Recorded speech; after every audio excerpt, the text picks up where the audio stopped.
Alright, so welcome everyone. This is the second part video of our effective use of Google Forms for teachers' instructional assessment. So we were looking at shuffle question order. Shuffle option order. Remember I said is if you don't want all the students to see your options in the same order. So this second part video might be I will be explaining most of the complicated parts of Google Forms. So please keep your ears open. You can pause and play and try it out while you watch this video. I think that would be the best way for you to actually follow through. Try out as you watch the video. If there's anything you do not hear or understand, try to pause and rewind and play again. So the response validation is if there are certain questions you want to make sure that whoever is filling the form does not put any wrong inputs or does not put in anything outside of what should be there. For example, let's add a new question here, and then I ask for email. Alright, so I decide to select of course it automatically gives me a short answer, and then I mark response validation. You see what pops up here? It wasn't there before. If I unmark response validation, it's not there. If I mark response validation, this comes up. So we want to make sure that the person puts in, of course, an email should have at something.com. Alright, so what you want to do is select text. Alright, select text, and the text should contain email address. Alright, so by doing this, you made sure that if the person is putting in his or her email address, the person must put in at something. Alright, so custom error text is what you want the person to see. If the person decides to put in a wrong email address, you could put something like wrong email, please check again. Okay, so let's see this in the preview option. Remember the preview to see if what we did is working fine. So alright, so this is the email. Let's assume I want to put in my email, and I put p.s, and I say I'm probably okay. Let me just add at h. You see that instruction I put wrong email, please check again, comes out. Alright, because this email isn't complete. I have the at, but I don't have the dot. So let's assume I put .gmail. Immediately I put the dot and I put .com. See, the red option goes away because there is now at and there is now a dot something. Right, so it just helps us put whoever is filling it in check to make sure the person does put. You can do it for phone numbers. You can do it also for phone numbers to make sure that the person puts in 11 digits. Alright, so try out the response validation option and see what you can come up with.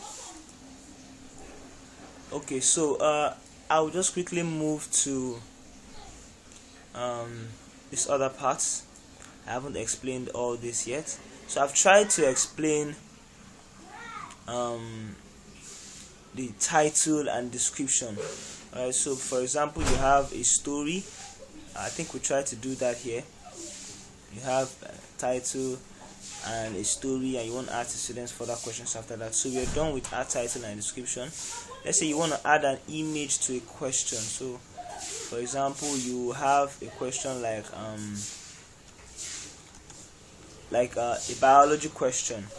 You have a plant labeled, and you want the students to name the label. So you ask, what is the part labeled A?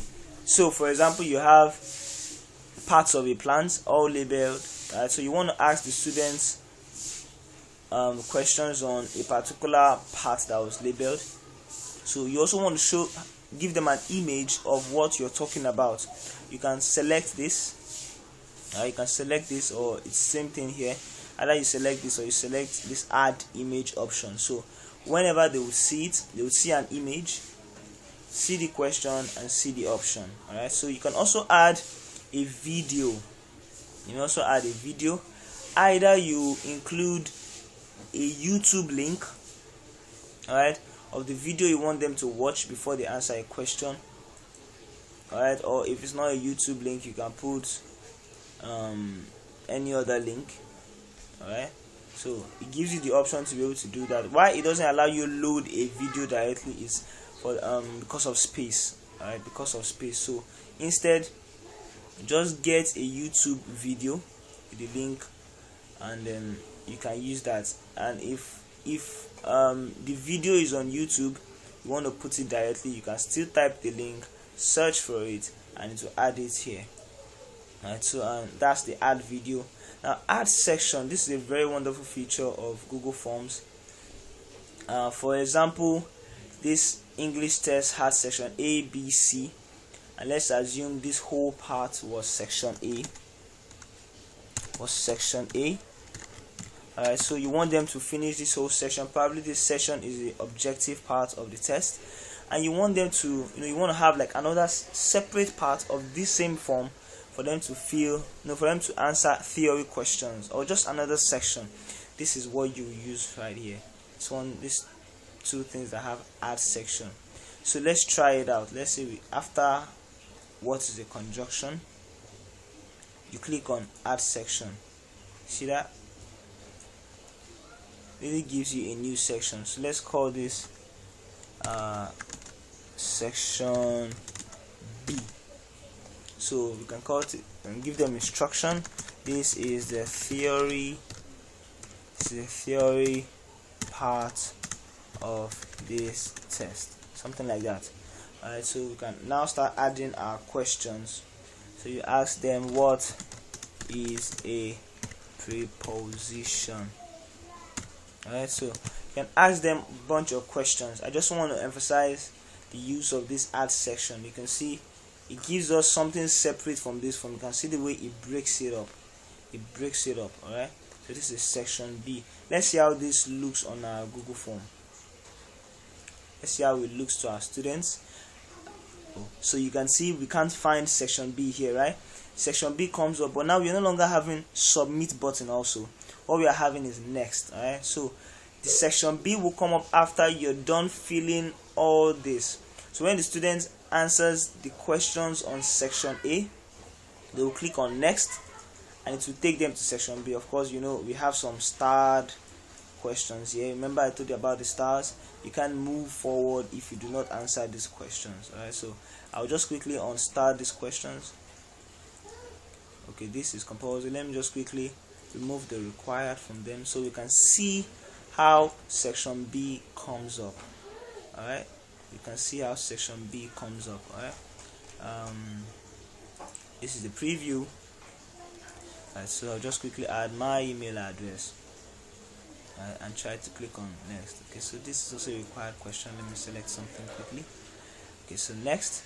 Alright, so here we have section B. See that? Section B. Oh, I think there's an error here. There's an error here. The way I put in section A is wrong. This should not be section A. This is this should still be English test. Alright, it should still be English test. Then we can add a title calling this first part section A. Alright, and say probably this is the objective part of the test, something like that. Something like that.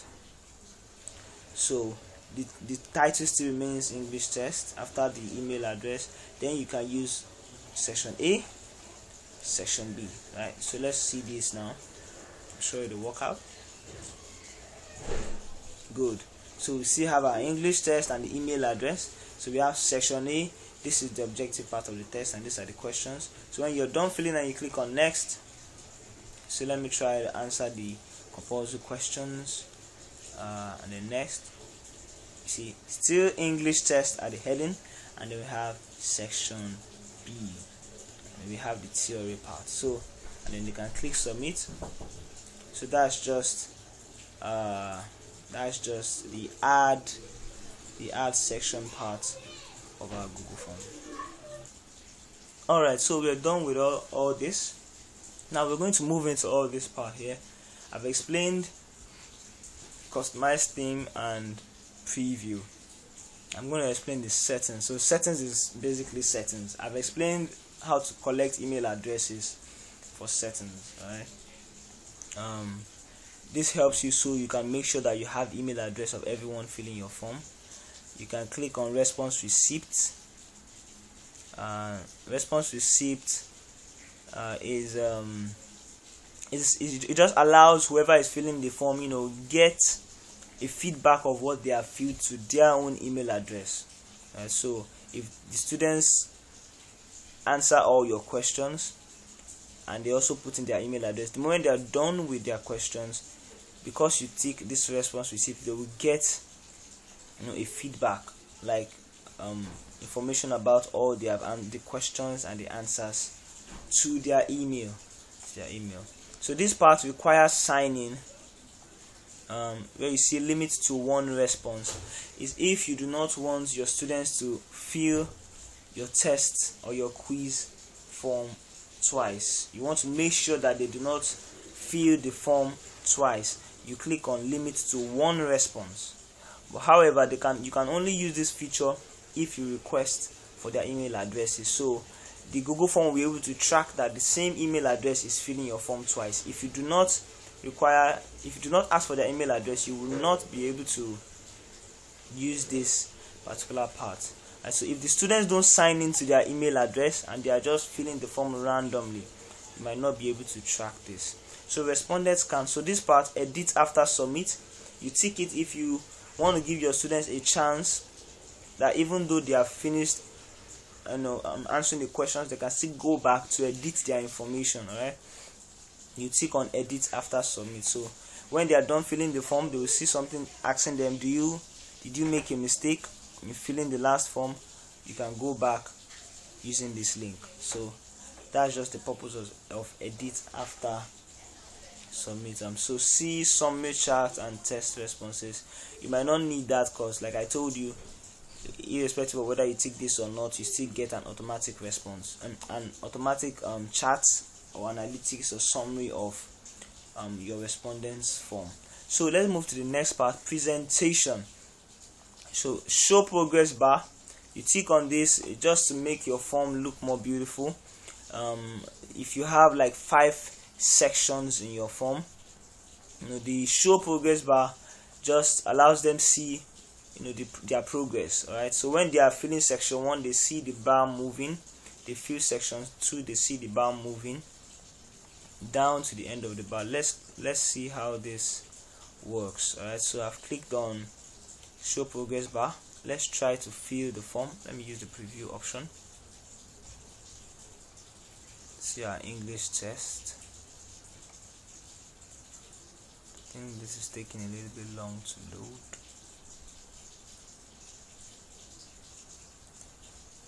Alright, so for example, we have loaded our preview, so you can see something appears here. Alright, this wasn't here before. Remember, we have 2 sections in this form. This is our demo form. We have 2 sections, so because of this section 1, you can see page 1 of 2. So when I click next and go to the next section, they will see page 2 of 2.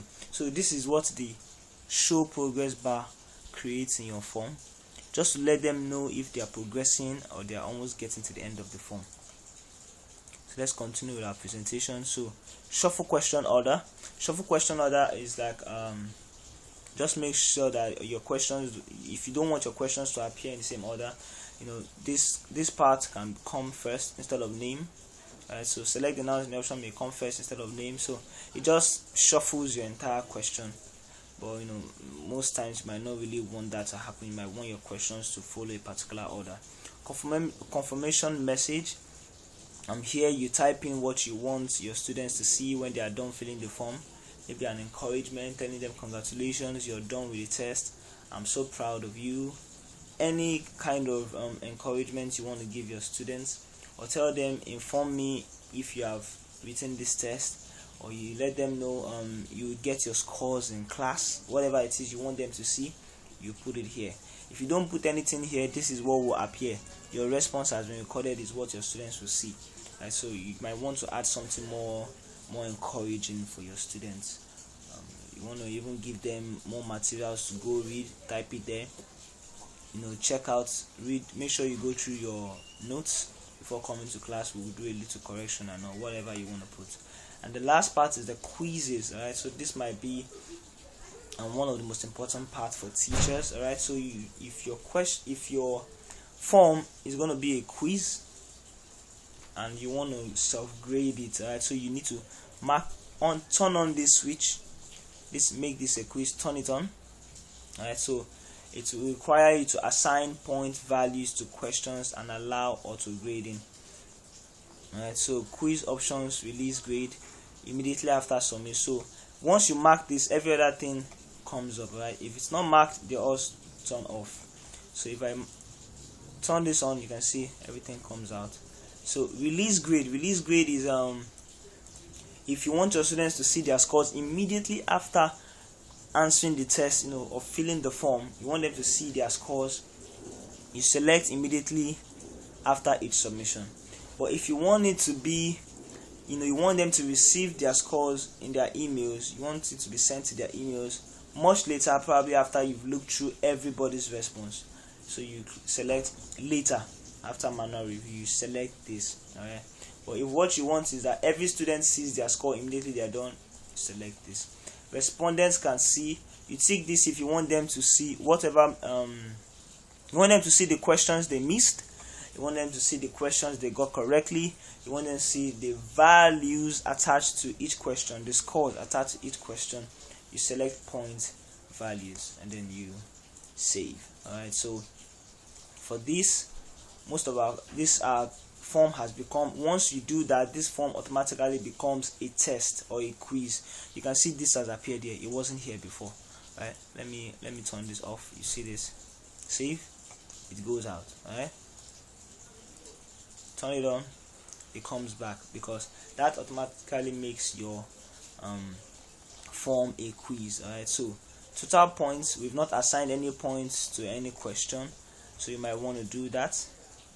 And so you will notice something begins to appear under every question. For example, name, you're seeing answer key, 0 points. Alright, so this was not here when we started filling this form. Alright, because we made this form a quiz, answer key now appears here. Alright, so what the answer key is used for is that it helps you assign points to every question. So once you write your question down, of course name shouldn't have a question. So let me use this. Alright, so select the nouns in the options below. I want to attach a score to this particular question. I can do answer key. Alright, so once you click on answer key, you see this comes out. Let me do that again. Edit question.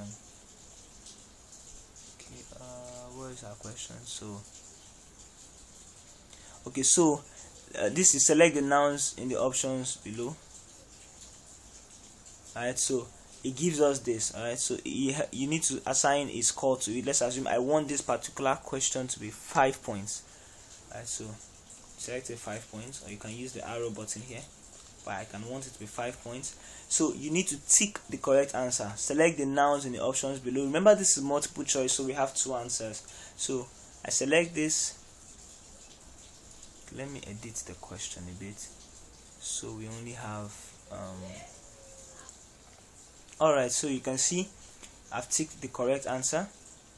Alright, so you untick it. So I assigned 5 points here. My network didn't let it come up, so this 5 points, and then you tick the answers you want to be correct.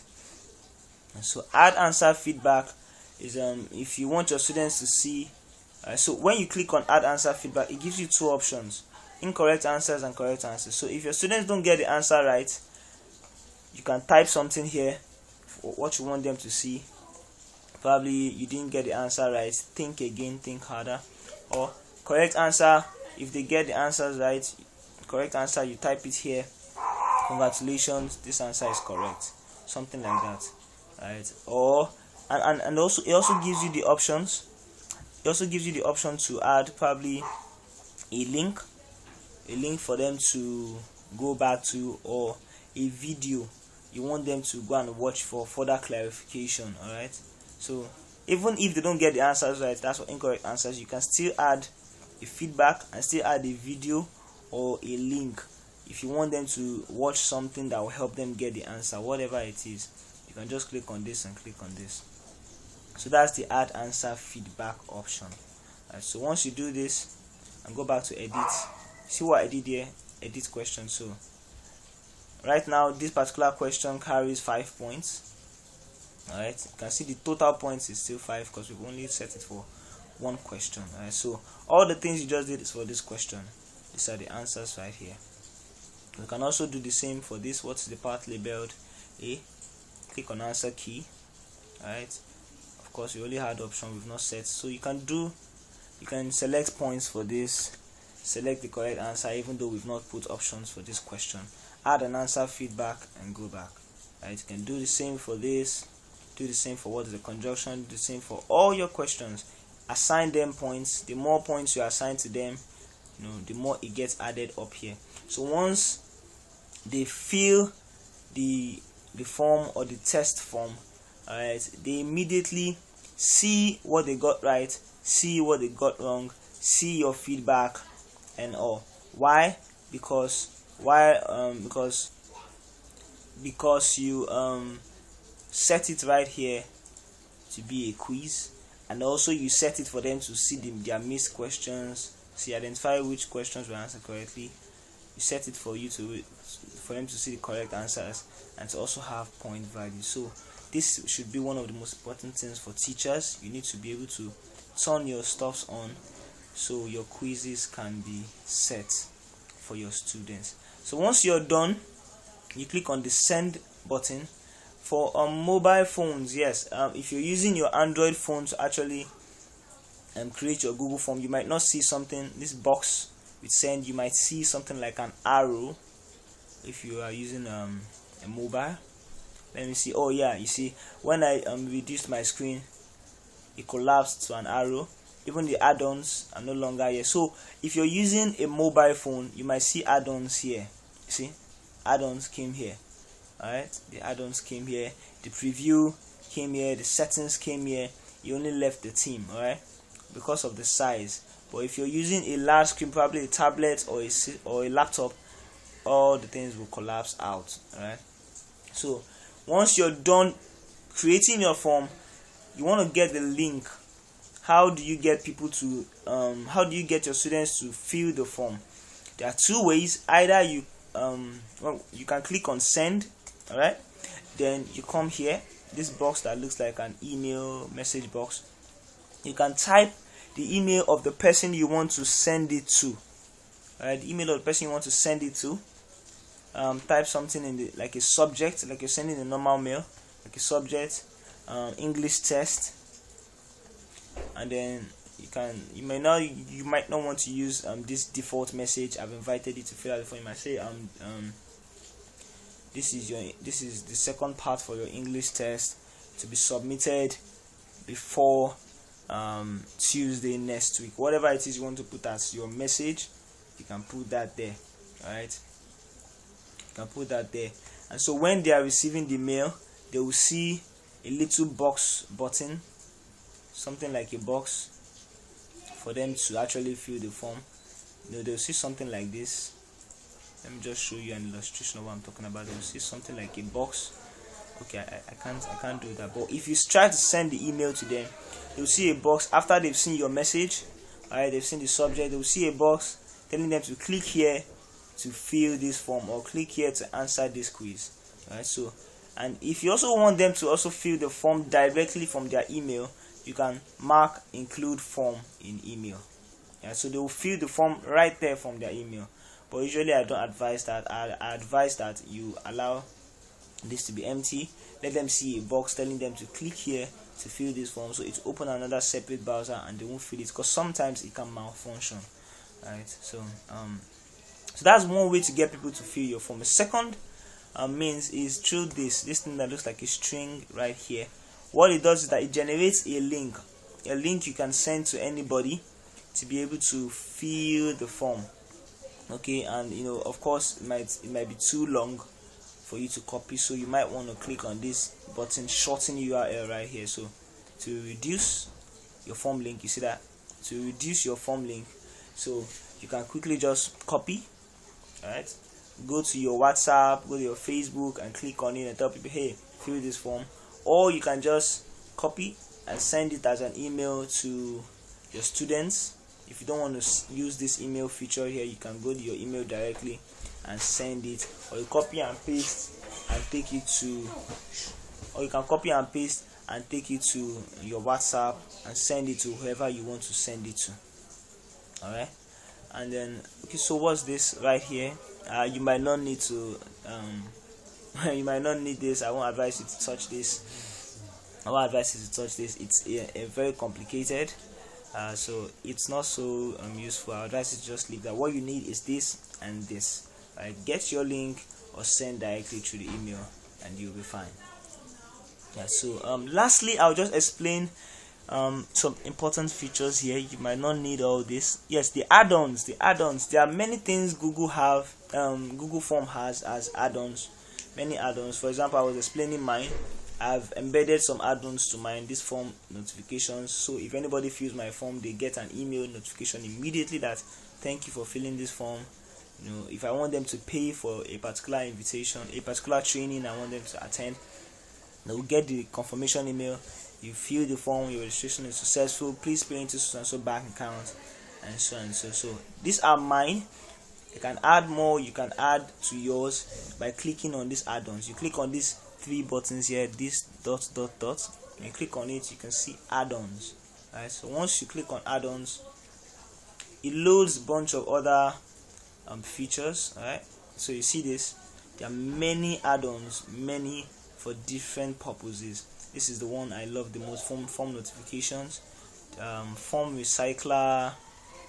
You can just look through them, read what they offer. Once you put your mouse on it or put your cursor on it, it rolls over to show you what they actually do. See, email notifications, get Google Form responses in an email message, confirmation emails. Alright, so it just shows you form values, store and use selections for multiple choice. Simply saying many things. So you want to just try it out by yourself. You might not really need it, but just try it out. If you see, okay, so this is one very good one. I might not have all the time to explain it. Timify. It helps set timing for your test. For example, you want to make sure that your students answer all their questions in 30 minutes, in 20 minutes. You can install this add-on by clicking on this button right here, free. And once you click on it, it immediately configure with your system or your browser or your Google Form. And so you can set it that your students will only use 30 minutes or whatsoever time you want them to use for the form. That's why it's called Timify. Alright, so you can just try it out. I don't want to install this on my system, but you can just try it out. It's very easy to use. I also want to just add that if you install an add-on on your phone or your system at any time, if you're using another system to access that form, you might not be able to access that particular add-on on another system. It has to be the system you install the add-on. Well, you might see, for example, if I install Timify on this system right now and I want to access this form myself to edit it, the Timify might not work for me on another system to edit, but it will pop up and tell me that there was an add-on that was previously installed to this form or added to this form which is no longer functioning well. Please click on this to reactivate. So you can always reactivate on other systems. So that's just a downside to add-ons. It has to be the system you install it on, but they are very nice features. Search for as many add-ons as you can, see those that will be useful for you. And lastly, add collaborators. Probably you want more than one person to have access to this form, to be able to edit the form. Probably you have an assistant teacher who you want to be able to access the form. As you can see, Tutelage Edu Services are the owner of this form because I'm signed in to Tutelage email. You can see the T here. Alright, so if I want someone else to have access to this form to be able to edit the form, you can see change. No, not change now. Invite people, yes. So you enter a name. Probably this is tutelage email address that has access to this form. Probably I want my own email address to have access to the form. I can put akeobap@gmail.com, and I can decide what I want Promise to be able to do. You can click on this pencil button right here. He can edit the form. See that? Select that Promise can edit the form. Once I click on send, Promise will get an email telling him that tutelage has given him permission to edit a particular form. Alright, so on my email I'll get that notification and I'll click accept. So once I click on accept, I'll be able to access the form. So probably you want your assistant teachers to be able to access that English test form, so that if you do not have time to look through your students' responses, you want your assistant teacher to help you do that. You need to make her need to give her that permission. And how do you give her the permission? You can just quickly come here and click add collaborators. Alright, and then once you do that, put her email right here and click on send. She'll accept it from my email and she'll be able to use this form, see the responses, assess whatever is happening. And I believe I've been able to cover a bulk of what Google Forms are. I also advise you try as much as possible to practice. Like I said at the end of the slide presentation, try to practice. The more you practice, the more you get better at it. Alright, you get better when you practice. Practice makes you